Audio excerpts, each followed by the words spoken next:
Welcome, chess friends. In this video, I'm going to show you how I study on Chessable and which other tools I use.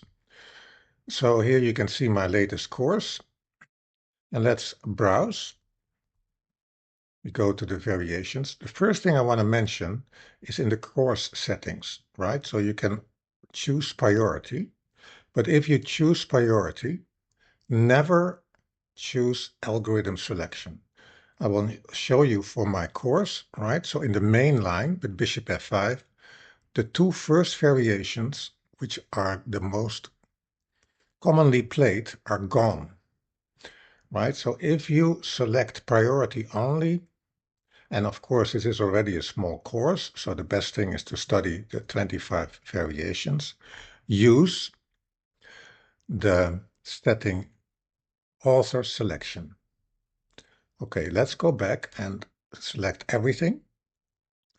I want to show you how I use other tools. So I'm going into a variation, and this is the second variation, and here we have selected the move a3, right? And a3 is a move that Graham Jones recommended. You know that I recorded two introduction videos, so if I now use the extension ChessVision and scan, right, I can see there are 4 Chessable courses with this position. There's one video and 12 games, right? So if I go to this video, you can see my introduction video is here. And when I start the video,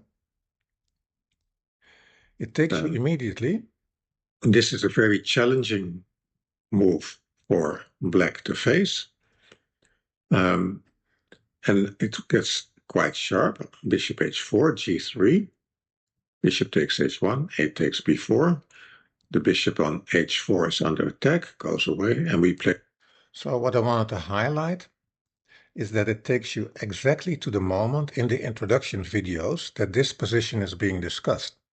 So when you're curious about my extra explanation in the introduction video, you can use this tool. And of course, there are many positions where other YouTubers give their comments and discuss the position. And of course, that's also great to hear Nakamura or Naroditsky or Daniel King talk about positions. When you click the search button for the chess games, you go to chess.com and you can see here there were like 12 games. I can sort them, for instance, on rating for white, because we're playing this from the white side. And I can, of course, go into these games, or I can download them, the selected games, and then I have, you could say, the reference games related to the position that we are studying. So you can go to the videos related to this position and the specific timestamp.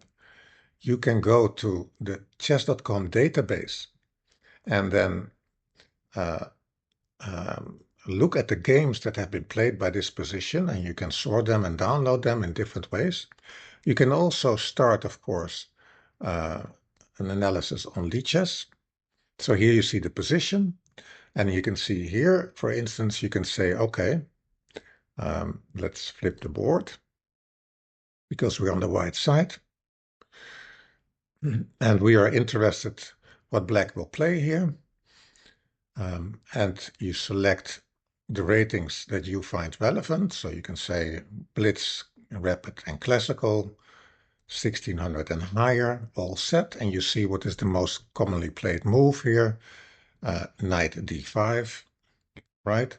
And from the video, you know that you have to play here Bishop d3 with the idea that there is this mating attack.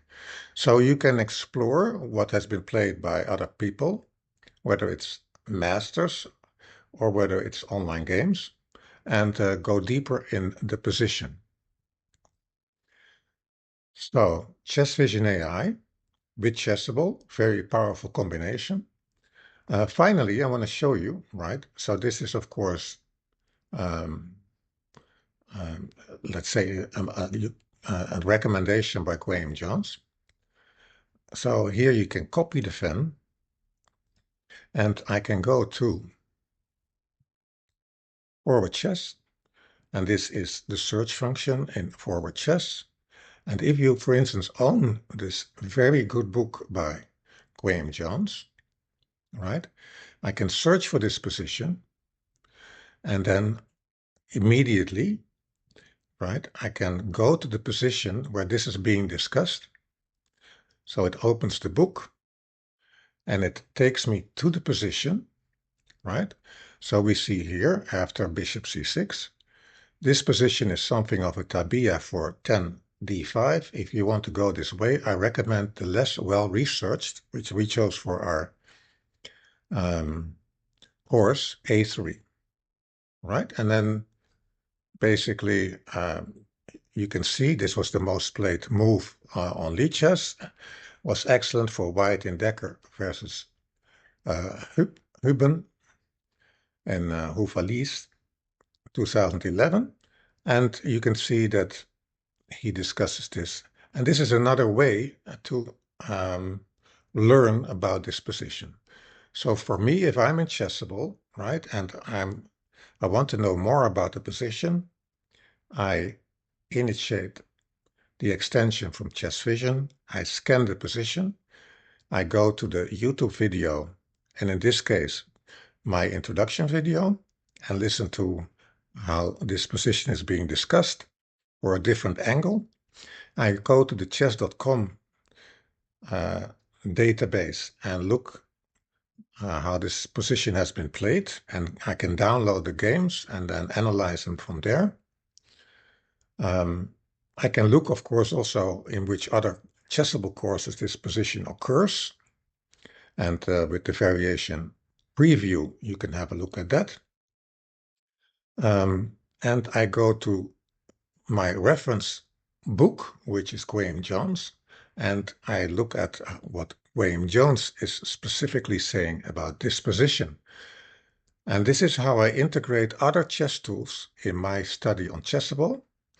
And finally, like I mentioned, don't use, when you select priority lines, the algorithm selection, but always use the author selection, because the algorithm selection is somehow completely off. Thank you. I hope this was useful for you, and good luck with studying my course.